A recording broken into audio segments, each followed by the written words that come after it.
you're trying to disrupt rhythm. Just to picture it as a ballroom dance. We're dance partners. Who can dance better? If I can get you off your rhythm and I can enter into competition on my terms as a defensive player, I have a much better chance of winning. Now we can talk about when we should initiate our hand moves, or our double swipes, our chop rips, our stab to clubs. We can talk about how we initiate all that stuff, but really you're going to do that. You're going to practice that on rhythm. And if you're able to get the offensive lineman, offensive tackle is usually easier to show on a lot of this stuff because they're usually isolated on the outside. But if you can get them to turn fast, if you can get them to raise up, if you can get them to false step on the first step, all that stuff is what really leads to a lot of these wins for the defensive ends and defensive tackles. So let's just go into some of this tape to show you kind of what I mean. And again, Chris Hovan used to play for the Minnesota Vikings. He said something one time that it always stuck with me. I'm sure he's not the first one who said it, but pressure equals picks. It's not always about sacks. Pressure equals picks. And so what you're trying to do, even though some of these guys might have the numbers that like a JJ Watt had, for example, if you can create pressure on the quarterback, even if that one isolated play goes well, ultimately you're doing your job over and over correctly. You're making it miserable for that offensive lineman, and you're really giving that quarterback in particular something to think about for the rest of the game. Now, JJ Watt could play out of a 3-point. He could play out of a 4-point stance. His initial movement forward was so quick, and he plays with his hands out in front of him. And what that does is it kind of throws off the timing immediately of the offensive tackle. And because he was so good at his first two steps, he could gain ground with relatively low pad level in his first two steps, but he could also immediately chop, go inside, outside, and work different moves. It really created a situation where as a tackle, you didn't know how to necessarily set. The ideal set for these tackles is, can you stay square, shoulder pads, hips, knees, toes to the line of scrimmage for 3 kicks? If you do that, and then you have to open up late, for example, because of the geometry of the pocket and where the quarterback lines up. Now, if you open up after 3 good kicks, you're going to be able to run that guy by 100 out of 100 times. Let's watch JJ here. This isn't a sack. This isn't even a play. This is a throwaway play, but just watch what he's able to do here. He's able to, because he gets into the guy so quick, and the tackle's not able to initiate confrontation. In other words, JJ is controlling the terms of confrontation. He's going forward faster than the offensive tackle is backing up. The offensive tackle is out of rhythm. He's not ready to punch.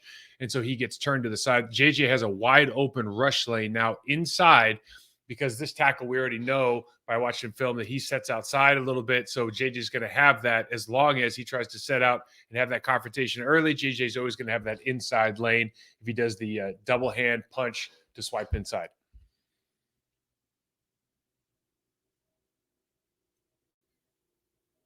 Now, this is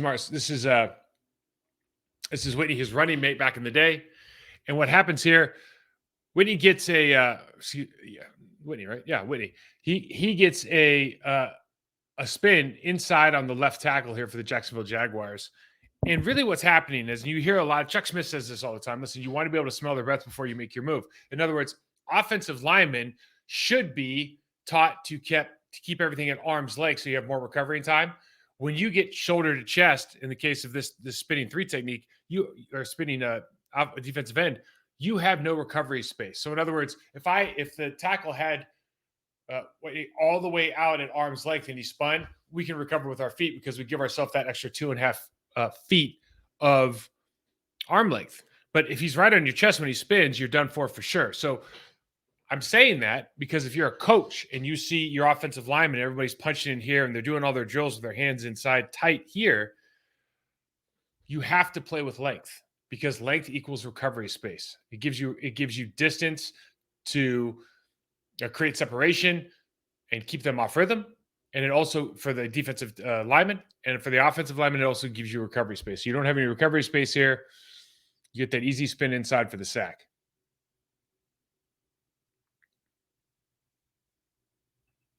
Whitney Merciless. I always say that name backwards. Whitney Merciless. Excuse me.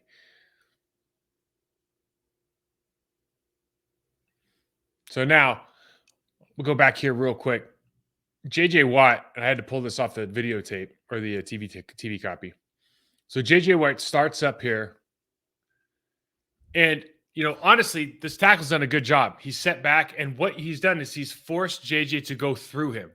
Ideally, as an offensive lineman, you kind of want to get them to run out of options and force the bull, right? So you kind of want to be able to sit and force the bull and have those guys run out of options. And especially now, because the pocket is a little bit deeper than it used to be, it's something that every offensive lineman can do unless they're running three-step drops, in which case the ball should be out. It's not a problem.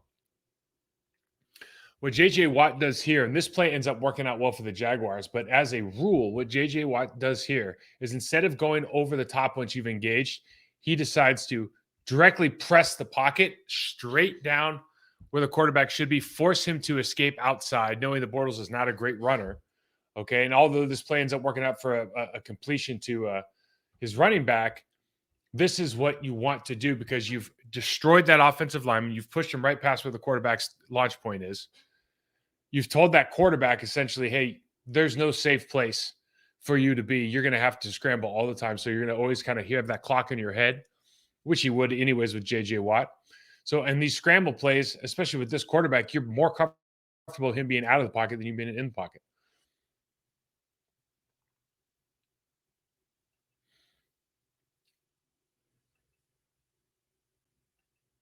You see already with the first step, because JJ is showing that he's going to go upfield hard. With the first step, we have a little bit of rock from the right tackle, a poor first step where he steps forward. The game's over right now.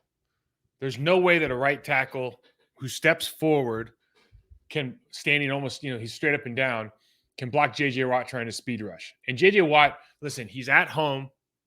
I remember watching this game at home, has the crowd noise behind him early in the game. He's coming off player of the year. Everyone's kind of worried about him. So he's got all those things going on the right tackle's head. All the right tackle here has to do to give himself a chance is just set with some technique. But what happens is if you're not a technician, and a lot of these guys aren't, their footwork initially is problematic. And I don't care who you are. If you're a pass rusher and you see this on film once, you want to create the conditions to give that tackle or guard the opportunity to false step on his first step. Because if he does, this happens a whole lot. You might not get the sack and the hold like JJ Watt does here. You might just get one or the other, but you're going to get something.